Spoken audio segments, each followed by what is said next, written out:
Complex number থেকে একটা problem, এই প্রবলেমটা আমাকে একজন জানিয়েছে যে এটা নিয়ে একটা কনফিউশন তৈরি হচ্ছে।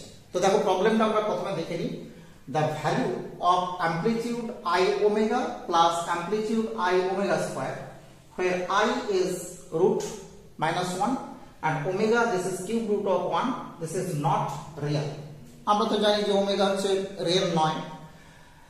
is এর ভ্যালু চারটা দেওয়া আছে, কোনটা হবে?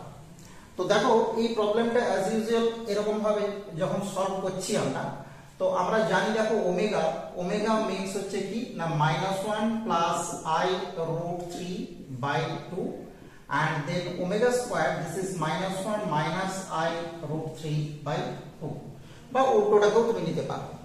ক্লিয়ার? তো এবার আমাকে যখন বলছে যে I ওমেগা, আমি এখান থেকে অবভিয়াসলি পেয়ে যাচ্ছি I দিয়ে মাল্টিপ্লাই করলে দেখো -√3 minus I by 2 and I omega square this is given by এখান থেকে আমরা কত পেয়ে যাব? এখান থেকে আমরা পেয়ে যাচ্ছি √3 minus I by 2। তো এবার এই যে জায়গাটা, এই যে পয়েন্টটা, এই পয়েন্টটা দেখে নাও √3 by 2 minus half, this is obviously on the third quadrant, ওকে। আর এই যে পয়েন্টটা, এটা দেখা যাচ্ছে কত √3 by 2 minus half, this is obviously fourth quadrant। তো আমরা জানি fourth quadrant থার্ড কোয়াড্রেন্টে কি হয় না principal value of the amplitude, এটা হচ্ছে কি হয় না alpha, sorry minus alpha, and এটার ক্ষেত্রে হয়ে যায় কত না alpha minus pi. Clear? Alpha minus pi. তো আমরা একটু দেখে নিই যে আলফা, এটা আলফাটা কি?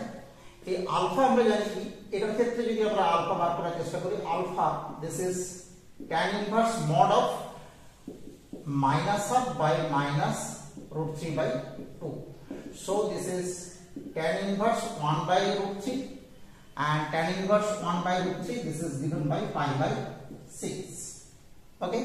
and obviously এটার ক্ষেত্রেও আমরা দেখতে পাচ্ছি যে alpha this is equal to pi by 6 বেরিয়ে আসবে। তো আমরা দেখো এখানে আমরা যদি এর অ্যামপ্লিটিউড বার করি, তার মানে amplitude of I omega this is obviously pi by 6 minus pi and amplitude of I omega square this is given by minus pi by 6।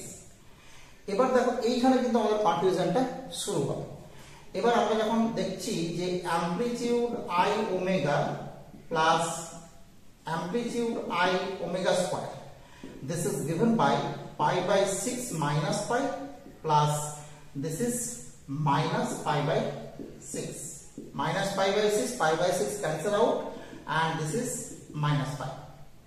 এবার আমরা যখন অপশনের দিকে তাকাবো দেখতে পাচ্ছি 0 pi by 2 pi and none of this, তাহলে আমাদের কি आंसर কি হবে? आंसर কি none of this হবে? তো এবার দেখো এখানে আমি বলে রাখি যে এই যে প্রবলেমটা, এখানে যে আমরা সলিউশনটা করছি এই সলিউশনটা কিন্তু ভুল হচ্ছে, এটা কিন্তু মাইনাস পাই হবে না। ঠিক আছে? তাহলে কি আমি বারবার বলেছি যখন আমরা অ্যামপ্লিটিউড Z1 Z2 করব তখন কিন্তু আমরা জানি যে amplitude Z1 plus amplitude Z2 plus 2k পাই, ওকে। তো এখানে দেখো আমরা দেখছি এই দুটোর সামটা কত মাইনাস পাই প্লাস 2k পাই। এবার আমরা দেখব যে এই যে ভ্যালুটা, এই ভ্যালুটা minus pi less than theta less than equal to pi এই রেঞ্জে আছে না নেই? তার মানে প্রিন্সিপাল ভ্যালুর ভিতরে আছে না নেই? তো এখানে দেখো এটা কিন্তু প্রিন্সিপাল ভ্যালুর ভিতরে নেই, বিকজ কি minus pi this is not in this range, okay.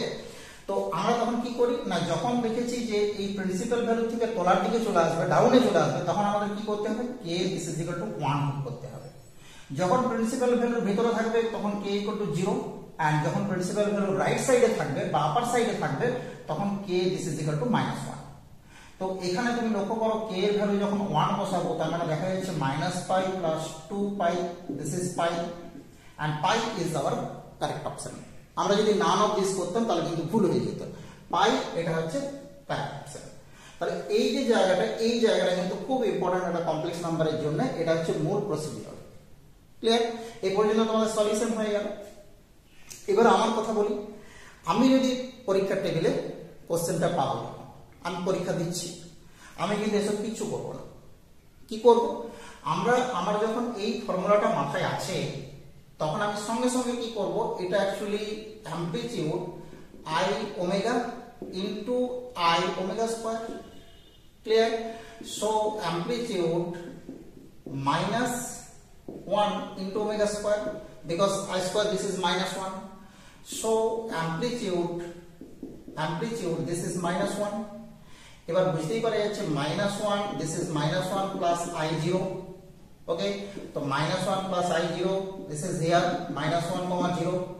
This is on the negative x-axis. তো নেগেটিভ x-axis আমরা কি জানি, এর অ্যামপ্লিটিউডের ভ্যালু কত হয়, এর অ্যামপ্লিটিউডের ভ্যালু হচ্ছে পাই। So our correct option is option number C. মানে 2 সেকেন্ডের অঙ্ক আমরা কিন্তু এই যে প্রথমে যেটা করলাম এটা কিন্তু 2-3 মিনিট লাগিয়ে দিলাম। তাহলে এই ধরনের ট্রিকগুলো কিন্তু আমাদেরকে একটু মাথায় রাখতে হবে, এবং সবথেকে বড় ব্যাপার হচ্ছে যখন আমরা এই ধরনের প্রবলেম পাবো তখন আমরা ঠিক জায়গাতে ওই ট্রিকটা অ্যাপ্লাই করতে হবে। এই জন্য কিন্তু প্র্যাকটিস আর তোমাদেরকে বেশি করে এক্সাম্পল সলিউশন, মক টেস্টে বিভিন্ন রকম দিয়ে তোমাদের কিন্তু রেডি হতে হবে আমাদের আপকামিং এক্সামের জন্য। ওকে, দেখতে থাকো maths A to Z। Thank you for watching.